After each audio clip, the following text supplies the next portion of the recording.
Vote bank भी जिनको दुनिया के अंदर होने वाले किसी अत्याचार में वोट बैंक दिखाई देता हो, वो आपकी हितैषी कैसे हो सकते हैं? बांग्लादेश में हालात इतने बद से बदतर हो गए हैं कि वहां अल्पसंख्यकों का जीना मुश्किल हो गया है।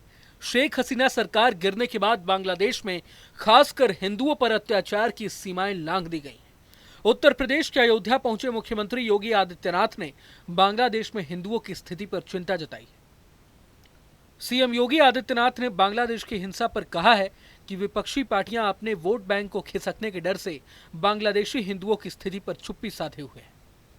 सीएम योगी ने आगे कहा कि जिन लोगों के मन में भारतीयता का कोई भाव ना हो, जिन लोगों के मन में ये भाव ना हो कि दुनिया के किसी कोने में हिंदू प्रताड़ित हो रहा है तो उसके लिए आवाज उठाएं, उसके लिए उनको अपना वोट बैंक खिसकने का डर लगा रहता है।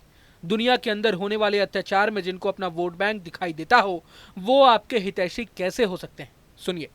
हमें सम और विषम परिस्थिति में कोई हमारे मूल्यों के से डिगा न सकता हो, कोई हमें हमारी भावनाओं के साथ खिलवाड़ न कर सकता हो, ये हम अवश्य प्रयास करें।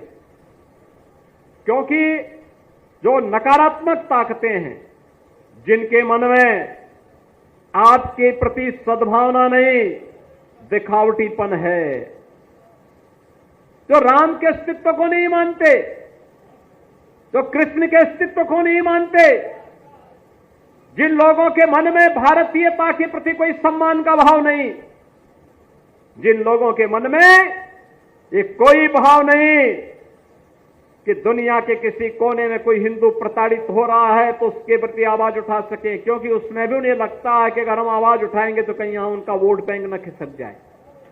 वोट बैंक भी जिनको दुनिया के अंदर होने वाले किसी अत्याचार में वोट बैंक दिखाई देता हो, वो आपके हितैषी कैसे हो सकते हैं? याद रखना, जो बांग्लादेश में हो रहा है, जो चर्चाएं हो रही थी अभी, वहां 90% जो हिंदू बचा है वह दलित समुदाय से है। और मैं इसीलिए कहना चाहूंगा, ये जो सबके मुंह सिले हुए हैं, इसलिए सिले हुए हैं क्योंकि इनके मालूम है कि बांग्लादेश को हिंदू उनका वोटर नहीं होगा। वह हिंदू है, ये हो सकता है उसकी गलती हो, लेकिन हम उसको गलती नहीं मानते, हम उसको मानते हैं उसका सौभाग्य है कि वो हिंदू है और उसकी रक्षा करना हम सबका दायित्व है।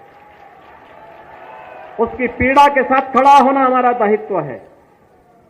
हमारे लिए वह हिंदू है, एक मानव है, एक मानव के नाते उसकी मानवता की रक्षा करना, उसके जीवन को संरक्षण देने के लिए एक आवाज उठाना, ये हमारा दायित्व है और हम अपने इस दायित्व को निर्वहन जीवन भर करेंगे।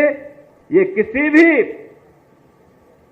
पक्ष और विपक्ष का मुद्दा नहीं, बल्कि मानवता को बचाने का मुद्दा है। राक्षसी वृत्तियां जब भी धराधाम पर प्रबल होंगी, उनका मुकाबला करने के लिए हमें तैयार होना पड़ेगा। सीएम योगी ने आगे कहा कि याद रखना, जो बांग्लादेश में हो रहा है वो अभी थोड़ी सी सच्चाई है। वहां 90% जो हिंदू बचा है वो दलित समुदाय से आता है। वहां के हिंदुओं पर सबके होठ इसलिए सिले हुए हैं क्योंकि उनको मालूम है कि बांग्लादेश का हिंदू उनका वोटर नहीं है। वो हिंदू हैं और हम सबका दायित्व है उनकी रक्षा करना, उसकी पीड़ा के साथ खड़े होना हमारा दायित्व है। कोई हमारी भावनाओं के साथ खिलवाड़ ना करे, इसकी हमारी जिम्मेदारी है। इसके साथ ही सीएम योगी ने कहा कि अयोध्या में आज इंटरनेशनल एयरपोर्ट है। लोगों को विश्वास नहीं था कि मंदिर बनेगा, लेकिन हमारा विश्वास था कि मंदिर बनेगा।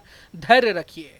अयोध्या में सड़कें चौड़ी हो रही हैं, अयोध्या में विकास कार्य हो रहे हैं। सीएम योगी ने कहा कि जब कुछ लोग पूछते थे कि अयोध्या में जन्मभूमि पर भगवान श्री राम का मंदिर बनेगा, तब हम लोगों ने कहा कि हाँ, चिंता मत करिए, जरूर बनेगा। वहीं सीएम ने कहा, जब दुनिया कोरोना महामारी के सामने पूरी तरह पस्त थी, तब हमारे पूज्य धर्माचार्य, हमारे धार्मिक स्थल, हमारे इस प्रकार के संस्थान लोक कल्याण के अभियान के साथ जुड़े हुए थे। अगर आपको ये वीडियो पसंद आए तो लाइक करें और चैनल को सब्सक्राइब करें। वहीं तमाम बड़ी खबरों के लिए देखते रहें न्यूज नेशन। न्यूज नेशन अब व्हाट्सएप पर खबरों के ताजा अपडेट के लिए न्यूज नेशन के इस QR कोड को स्कैन करें।